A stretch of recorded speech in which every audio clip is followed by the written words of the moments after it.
हे students, हमने अपने last lecture में द यूनिवर्स के बारे में पढ़ा था।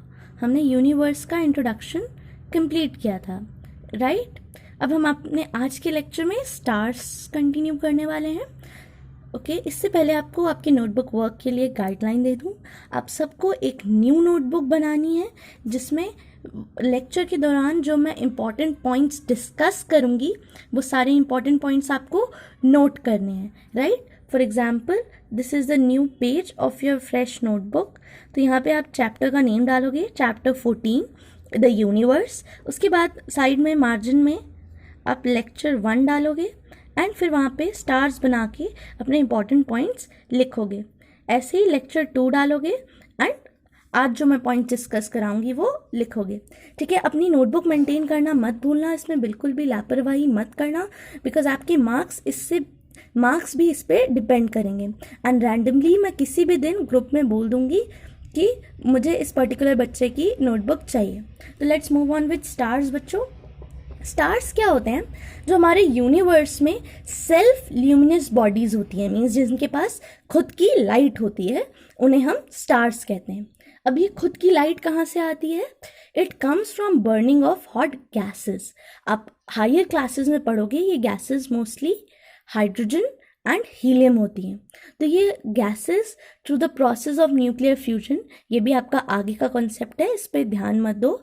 आप बस इतना याद रखो कि जो गैसेस होती हैं, हॉट गैसेस, ये बर्न करती रहती हैं और बर्न करने पे लाइट रेडिएट करती हैं, इनसे लाइट निकलती है और वो बन जाते हैं स्टार्स, ठीक है?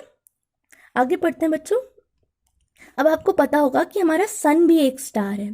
तो ये एक डाउट सबके मन में रहता है कि मैम अगर सन भी स्टार है तो हमें सन क्यों इतना ब्राइट दिखता है एंड बाकी स्टार्स क्यों इतने छोटे दिखते हैं और इतने कम ब्राइट दिखते हैं? तो उसका रीज़न सिंपल है बच्चों। द सन होता है that is near to the earth, because of which it looks bigger and brighter, right? और जो दूसरे स्टार्स हैं वो सन के कंपैरिजन में बहुत दूर हैं। सन के कंपैरिजन से हमारी अर्थ से बहुत दूर है, इस वजह से हमें वो बहुत छोटे और ट्विंकलिंग से नज़र आते हैं। आपको आगे पता चलेगा जो स्टार हमारे अर्थ के सबसे पास है, सन के बाद जो स्टार सन के सबसे पास है, उसकी लाइट को सन तक पहुंचने में 4 इयर्स का टाइम लगता है। तो अब आप सोच सकते हो कि वो स्टार कितनी दूर होगा।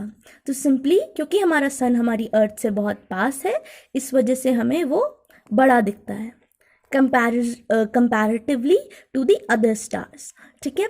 अब आपको मैंने बताया था आपके फर्स्ट लेक्चर्स में ही कि ये जो हमारी हेवनली बॉडीज़ होती हैं, सेलेस्टियल बॉडीज़ होती हैं, ये मिलियंस में प्रेजेंट होती हैं। बट हम जो स्टार्स भी होते हैं, स्टार्स भी बहुत सारे हमारे इस यूनिवर्स में प्रेजेंट है, about millions, billions and trillions of stars. In fact हम काउंट ही नहीं कर सकते इतने स्टार्स हैं। बट हम अपनी अर्थ सरफेस से कितने स्टार्स पॉसिबली देख सकते हैं? That is 6000। हम अर्थ से कितने स्टार्स देख सकते हैं? 6000। बाकी हमारी अर्थ के स्कोप के बियॉन्ड होते हैं। अब बच्चों डिस्टेंस के बारे में पढ़ लेते हैं। जैसे कि आप जानते हो, डिस्टेंस की जो यूनिट होती है हमारे यूज़ पे डिफ़र करती है। जैसे कि अगर आपको अपनी जहाँ पे आप बैठे हो वहाँ से थोड़ी दूर पे जाना है तो आप उसे कहोगे मीटर्स के फॉर्म में। मीन्स अपने 1 रूम से 2nd रूम में जाना है तो आप उसे मीटर्स के फॉर्म में रिप्रेजेंट करोगे। अगर आपको 1 सिटी से दूसरी सिटी में जाना है तो आप किलोमीटर्स या माइल्स भी यूज़ कर सकते हो। ऐसे ही जब हम यूनिवर्स में डिस्टेंसेस देखते हैं तो हम एक यूनिट का यूज़ करते हैं, that is called light year. क्या कहते हैं हम उसे? Light year. लाइट ईयर क्या होता है? एक ईयर में जितना डिस्टेंस लाइट ट्रेवल करती है, लाइट की स्पीड बच्चों याद रखना, kilometre per hour, it is 3 lakh kilometre पर सेकेंड चिल्ड्रन। आप सोच सकते हो कितनी फास्ट चलती है, 1 सेकेंड में ये इतने किलोमीटर्स कवर कर लेती है, ठीक है? तो लाइट ईयर हमारा क्या है? It is the distance travelled by light in 1 year is known as light year. बच्चों इसमें मोस्ट ऑफ द बच्चे कंफ्यूज हो जाते हैं कि लाइट ईयर हमारी टाइम की वैल्यू है या डिस्टेंस की वैल्यू। तो ये देखिए ईयर वर्ड से कंफ्यूज मत होइएगा, लाइट ईयर क्या रिप्रेजेंट करता है, इट रिप्रेजेंट्स डिस्टेंस, ये डिस्टेंस की वैल्यू है। ओके, सन को हमारी अर्थ में पहुंचने के लिए कितना टाइम लगता है, 8 मिनट्स 20 सेकेंड्स। अगेन बच्चों this is an important fact, कोई आपसे पूछ सकता है कि अर्थ पे सनलाइट को पहुंचने में कितना टाइम लगता है, so it is 8 minutes and 20 second. Let's move on children. Right, अब हम यहाँ पढ़ते हैं, मैंने जो आपको लेक्चर की स्टार्टिंग में जो पॉइंट बताया था about the star that is nearest to the sun, उसको हम कहते हैं प्रॉक्सिमा सेंटोरी। प्रॉक्सिमा सेंटोरी जो स्टार है उसकी लाइट को अर्थ में पहुंचने के लिए 4 इयर्स लगते हैं। ये नेम आप लर्न रखेंगे और यहाँ से आप अंदाज़ा लगा सकते हैं कि हमारे जो स्टार्स हैं हमारी गैलेक्सी में, हमारे यूनिवर्स में, वो कितनी दूर पे लोकेटेड हैं। Thank you.